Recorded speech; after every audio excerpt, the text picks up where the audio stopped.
હારિયા બોલ. જો એવું હોય ને તો તું પ્રાણાયામ કરવાનું ચાલુ કરી જ દે. પ્રાણાયામ કરવાથી ખરેખર બહુ ફાયદો થાય છે. મારું મગજ તો એકદમ શાંત થઈ ગયું છે. હું શું કહું, આ જમવામાં શું બનાવ્યું? શું છે આખો દાડો જમવાનું જમવાનું? ઓય હોટલ ખોલી રાખી બાપ દાદાની, જતા રહો અહીંથી. હા તો મેં કહેતી હતી કે પ્રાણાયામ કરવાથી તો બહુ જ ફાયદો થાય છે. મગજ એકદમ શાંત થઈ જાય છે.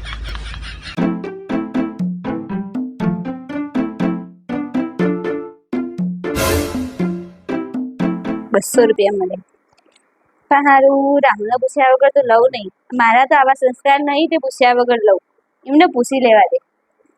અલે હોબળ્યું? એ હા, તમારા ખીચામાંથી 200 રૂપિયા મળે, હા લઈ લઉં? હવે કકડાટ ચાલુ કરશે યાર. હું કરું? એટલે ભાઈ તને જેમ ગમે એમ કર.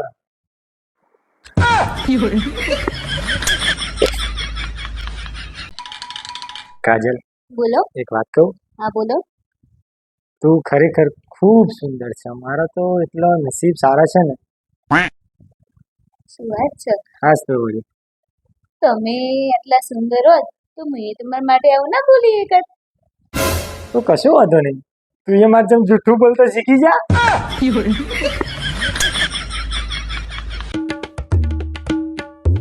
યાનું તું ભણવામાં આટલી હોશિયાર છો તો તારે ટ્યુશનની ક્યાં જરૂર છે? તો મમ્મી તું એ કામ આટલી હોશિયાર તો તારે કામ આની શું જરૂર છે? એટલે કાલ તો પેલી બાજુવાળી સાડી પહેરી હતી ને તો એના કમર ઉપર એટલો મોટો ડાઘ હતો ને. કોણ પેલી અંકિતા? ઓહો. દાગ નહીં, ટેટુ હે તો.